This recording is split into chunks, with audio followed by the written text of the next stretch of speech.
अस्सलामुअलैकुम मेरे अजीज़ हमवतनों, मैं हूँ आपका मेज़बान आशिर अज़ीम ख़ान। फ़ाबिय्यी अला रब्बिकुम तो ज़िबान।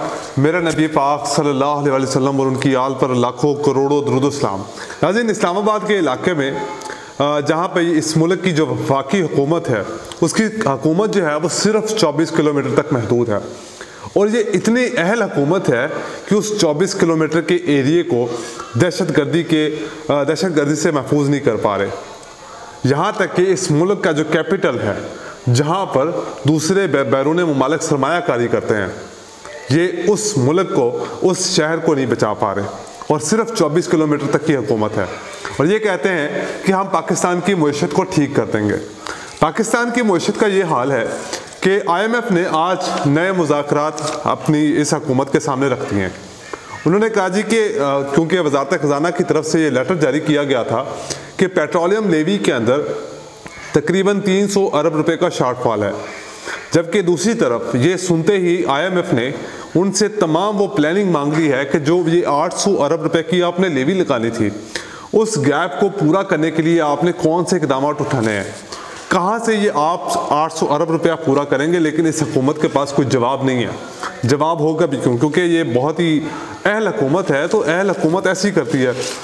इस्लामाबाद के अंदर ये मामला हुआ, हमारे जो वज़ीर दाखिला हैं बशर्ते तो वो बदमाश दिखाई देते हैं, लेकिन क्योंकि उन्होंने सियासत भी करनी है तो सामने आए और प्रेस कॉन्फ्रेंस की और कहा कि आज किसी हाई टारगेट वैल्यू को ये निशाना बनाया जा रहा था इस दहशतगर्दी से।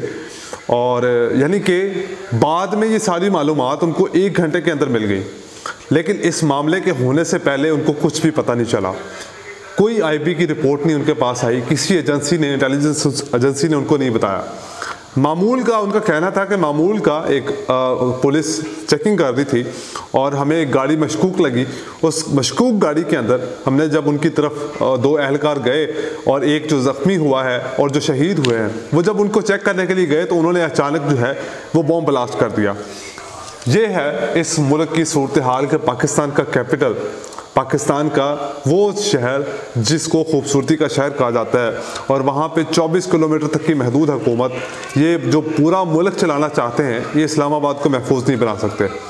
आज बिलावल भुट्टो साहब ने बहुत बड़ा मजाक किया और इस मजाक के अंदर उन्होंने कहा जी कि मेरी कोशिशों की वजह से जो पाकिस्तान को फैटक की ग्रे लिस्ट से निकाला गया है, वो मेरी कोशिशें रंग लेके आई हैं।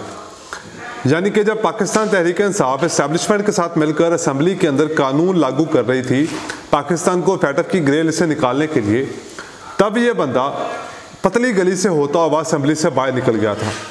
इसकी पूरी पार्टी ने उसका जो बाइकआउट किया था। दूसरी तरफ मुस्लिम लीग नून ने भी बाइकआउट किया था। आज ये लोग फैटक को ग्रे लिस्ट से निकालने में अपना किरदार दिखाना चाहते हैं। मेरे ख्याल में जो कुछ 7-8 महीने पहले जो खबरें आई थी कि जरदारी साहब ने पाकिस्तान के इदारों के साथ ये डील कर ली है कि जो अगला वज़ीर आज़म होगा 2028 के इलेक्शन के अंदर, वो वज़ीर आज़म बिलावल साहब होंगे और इस प्रोजेक्ट को इस्टेब्लिशमेंट की तरफ से लॉन्च किया जा रहा है और उसको आहिस्ता आहिस्ता ऐसे मुमालिक के अंदर भेज रहे हैं। उसको पाकिस्तान की अवाम में ख़बरों में लाने के लिए 2 करोड़ जैसे इनामात रखवाए जाते हैं उसके ऊपर। तो ये पाकिस्तान के साथ बहुत बड़ा मजाक है। ऐसा लीडर अगर पाकिस्तानी कौम का होगा तो फिर पाकिस्तान के अल्लाह ही हाफ़िज़ हैं। दूसरी तरफ आज जो है, क्योंकि रात को वज़ारत जो हमारे पंजाब के गवर्नर हैं उनकी तरफ से गवर्नर राज कर दिया गया, असम्बलियाँ तहलील कर दी गई, काबीना को तोड़ दिया गया और रात के 1 बजे तकरीबन ये ऐलान किया गया। ये सूरत हाल है कि ये लोग चाहे वो पाकिस्तान के इदारों के साथ मिलकर कर रहे हैं, लेकिन ये उस वक़्त इस तरह की कार्रवाई डालते हैं जब सब लोग सो रहे होते हैं, ताकि किसी भी किस्म का कोई जो शोर शराबा पाकिस्तान की तरफ से, अवाम की तरफ से रिएक्शन ना आए, सिर्फ़ और सिर्फ इसीलिए।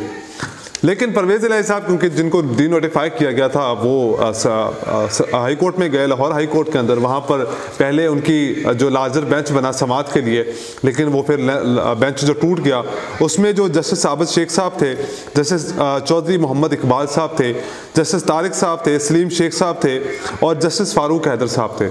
अब ये बेंच जो टूटा था वो फ़ारूक हैदर की वजह से टूटा था, क्योंकि बहुत सारे केसेस के अंदर फ़ारूक हैदर साहब परवेज़ इलाही के वकील रह चुके हैं। तो इसलिए जो जस्टिस आबिद अजीज़ शेख साहब ने पाकिस्तान के चीफ जस्टिस को दोबारा एक रिक्वेस्ट भेजी कि एक नया लार्जर बेंच बनाया जाए, और उसके बाद वो बेंच तश्कील हुआ। उसके ऊपर आज समाअत भी हुई।